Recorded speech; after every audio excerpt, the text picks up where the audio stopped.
Hi hello ನಮಸ್ಕಾರ, ನಾನು ನಿಮ್ಮ ಸಾಮ್ರಾಟ್. ಹಿಂದಿನ ವಿಡಿಯೋದಲ್ಲಿ ಮದಗುಣಿಕಿ ಗ್ರಾಮದ ಮಲ್ಲಿಕಾರ್ಜುನ ದೇವಸ್ಥಾನದ ಇತಿಹಾಸನ ತಿಳಿಸ್ಕೊಟ್ಟಿದ್ದೆ. ಇವತ್ತು ಮದಗುಣಿಕಿ ಊರಿನ ಆಂಜನೇಯನ ದೇವಸ್ಥಾನದ ಇತಿಹಾಸನ ತಿಳಿಸ್ಕೊಡೋಕ್ಕೆ ನಾವು ಬಂದಿದ್ದೀವಿ. ಹಾಗಾದರೆ ಬನ್ನಿ ಒಂದಿಷ್ಟು ಇತಿಹಾಸನ ತಿಳ್ಕೊಂಬರೋಣ ಈ ಆಂಜನೇಯ ದೇವಸ್ಥಾನದ್ದು. ರಾಮಭಕ್ತ ಹನುಮಂತ ಹುಟ್ಟಿದ್ದು ಇದೇ ನಾಡಲ್ಲಿ, ಅಂಜನಾದ್ರಿಯಲ್ಲಿ. ಆದರೆ ಈ ಹನುಮಂತ ಹುಟ್ಟಿದ್ದು ಹಾವಿನ ಹೊತ್ತಿನಲ್ಲಿ ಸೃಷ್ಟಿಯಾದ ಈ ಹನುಮಂತನ ಸುತ್ತ ಇರೋ ಹೊತ್ತು ದಿನ ದಿನಕ್ಕೆ ಬೆಳೀತಾನೆ ಹೋಗ್ತಿತ್ತು. ಊರಿನ ಗ್ರಾಮಸ್ಥರೆಲ್ಲ ನೋಡಿಕೊಂಡು ಇದಕ್ಕೆ ಹನುಮಂತನ ತಲೆ ಮೇಲೆ ಮೊಳೆ ಹೊಡಿತಾರೆ. ಅಂದಿನಿಂದ ಆ ಹೊತ್ತು ಬೆಳೆಯೋದೇ ನಿಲ್ಲುತ್ತೆ. ಅದಕ್ಕೆ ಈ ಹನುಮಂತನನ್ನು ಹೊತ್ತಿನಲ್ಲಿ ಸೃಷ್ಟಿಯಾದ ಹನುಮಂತ ಅಂತ ಕರೀತಾರೆ. ಈ ಮದಗುಣಿಕಿ ಊರಲ್ಲಿ ಕಾಮಣಿ ಔಷಧಿ ಕೊಡೋದು ನೋಡಿರ್ತೀರ ನೀವೆಲ್ಲ. ಆ ಕಾಮಣಿ ಔಷಧಿ ಕೊಡೋದು ಈ ಹನುಮಂತನ ಹೆಸರಲ್ಲೇ ಕೊಡ್ತಾರೆ ನೋಡಿ. ಹಿಂದಿನ ಕಾಲದ ಕೆಲವೊಂದು ಅವಶೇಷಗಳು ಕೂಡ ನೋಡ್ಬೋದು. ನಾಗರಾಜ, ಗಣೇಶ ವಿಗ್ರಹಗಳು ಕೂಡ ನೋಡ್ಬೋದು ನೀವೆಲ್ಲ. ಶ್ರಾವಣ ಮಾಸದಲ್ಲಿ ಈ ದೇವಸ್ಥಾನದ ಪಲ್ಲಕ್ಕಿ ಉತ್ಸವ ಕೂಡ ಮಾಡ್ತಾರೆ. ಹಾಗೆ ಯುಗಾದಿ ಸಂದರ್ಭದಲ್ಲಿ ಈ ದೇವಸ್ಥಾನದ ರಥೋತ್ಸವ ಕೂಡ ಮಾಡ್ತಾರೆ ನೋಡಿ. ಒಂದೊಂದು ಊರಲ್ಲಿ ಒಂದೊಂದು ರೀತಿಯಲ್ಲಿ ಆಚರಣೆಗಳಿರ್ತವೆ, ಒಂದೊಂದು ರೀತಿಯಲ್ಲಿ ಸಂಪ್ರದಾಯಗಳಿರ್ತವೆ. ಆದರೆ ಭಕ್ತಿ ಭಾವ ಒಂದೇ ಆಗಿರುತ್ತೆ ನೋಡಿ. ದೇವಸ್ಥಾನದ ಕಟ್ಟಡ ಬಹಳ ಅದ್ಭುತವಾಗಿ ನಡೀತಾ ಇದೆ ನೋಡಿ.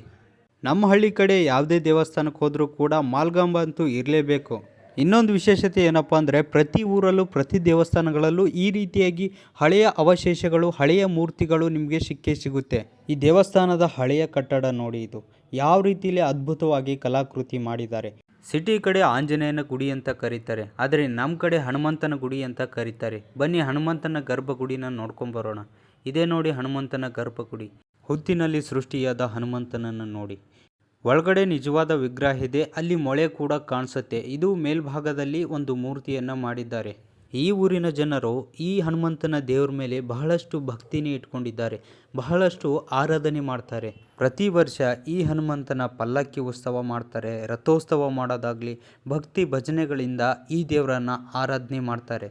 ಹನುಮಂತನ ದೇವಸ್ಥಾನ ನೋಡಿ ಈ ರೀತಿಯಲ್ಲಿ ಕಲಾಕೃತಿಯಿಂದ ಕೂಡಿದೆ. ಈ ರೀತಿಯಲ್ಲಿ ಈ ದೇವಸ್ಥಾನದ ಈ ಹನುಮಂತನ ಇತಿಹಾಸ ಇದೆ ನೋಡಿ. ಈ ಊರಿನ ಇನ್ನೊಂದು ವಿಶೇಷವಾದ ಇತಿಹಾಸ ಏನಪ್ಪ ಅಂದರೆ, ಈ ಊರಿನೊಳಗ ಅಂದಿನ ಕಾಲದೊಳಗ ರಜಾಕರ ವಿರುದ್ಧವಾಗಿ ಧ್ವನಿ ಎತ್ತಿದ ಒಬ್ಬ ವ್ಯಕ್ತಿನ ಪರಿಚಯ ಮಾಡ್ಕೊಡ್ತೀನಿ ಬನ್ನಿ. ಇವರೇ ನೋಡಿ ಆ ರಜಾಕರ ವಿರುದ್ಧ ಧ್ವನಿ ಎತ್ತಿದ ಹೋರಾಟಗಾರ. ಇವ್ರ ಹೆಸರು ಗುರುಭೀಮರಾವ್ ಬಸವಂತರಾವ್ ಮಾಲಿಪಾಟೀಲ್ ಅಂತ, ಮದಗುಣಿಕಿಯ ಮೂಲದವರು. ಅಂದಿನ ಕಾಲದಲ್ಲಿ ನಮ್ಮ ದೇಶ ಸ್ವತಂತ್ರ ಆದರೂ ಕೂಡ ನಮ್ಮ ಹೈದರಾಬಾದ್ ಕರ್ನಾಟಕ ಇನ್ನೂ ಸ್ವತಂತ್ರ ಆಗಿರಲಿಲ್ಲ. ಹೈದರಾಬಾದ್ ನಿಜಾಮರ ಆಳ್ವಿಕೆಯಿಂದಾಗಿ ನಮ್ಮ ಹೈದರಾಬಾದ್ ಕರ್ನಾಟಕ ತತ್ತರಿಸಿ ಹೋಗಿತ್ತು. ಒಂದು ನೋವಿನ ಸಂಗತಿಯಲ್ಲಿತ್ತು. ಅನೇಕ ರೀತಿ ಒಳಗ ಮಹಿಳೆಯರ ಮೇಲೆ ಅತ್ಯಾಚಾರಗಳು ನಡೀತಾ ಇದ್ವು, ಮನೆಗಳು ಕಳ್ಳತನ ನಡೀತಾ ಇದ್ವು, ಅನೇಕ ರೀತಿಯಲ್ಲಿ ಜನಗಳ ಮೇಲೆ ಶೋಷಣೆ ಆಗ್ತಾ ಇತ್ತು. ಅಂಥದ್ರಲ್ಲಿ ಅವರ ವಿರುದ್ಧವಾಗಿ ಧ್ವನಿ ಎತ್ತಿದ್ದ ನಮ್ಮ ಮದಗುಣಿಕಿ ಗ್ರಾಮದ ಒಂದು ಹೋರಾಟಗಾರ ಇವರೇ ನೋಡಿ. 4,000 ಜನಗಳಿರುವ ಒಂದು ಗುಂಪನ್ನು ಕಟ್ಕೊಂಡು ಆ ಗುಂಪಿನ ಲೀಡರ್ ಆಗಿ ಹೈದರಾಬಾದ್ ನಿಜಾಮರ ವಿರುದ್ಧವಾಗಿ ಧ್ವನಿ ಎತ್ತಿ ಆಕ್ರೋಶಗೊಂಡಂಥ ಹೋರಾಟಗಾರ. ಈ ರೀತಿಯಲ್ಲಿ ಹೈದರಾಬಾದ್ ನಿಜಾಮರಿಂದ ಈ ಒಂದು ಹೈದರಾಬಾದ್ ಕರ್ನಾಟಕ ಪ್ರದೇಶ ಮುಕ್ತಿಗೊಳಿಸುವಲ್ಲಿ ಇವರ ಒಂದು ಪಾತ್ರವು ಕೂಡ ಬಹಳ ಮುಖ್ಯವಾಗಿದೆ ನೋಡಿ.